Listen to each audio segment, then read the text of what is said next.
In this video, I'm going to show you how to link your Instagram account to Facebook. That is quite simple and easy to do, so let's begin. And I'll start from Instagram.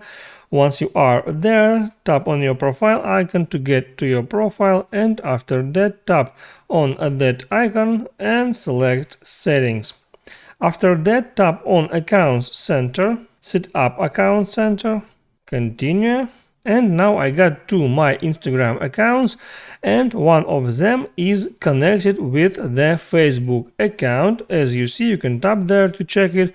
Here you got my Instagram and my Facebook. And there you can link your Facebook to your Instagram, and once you did that, you can go to your Facebook, go to your profile, tap Edit Profile, then scroll down for a bit to the very bottom.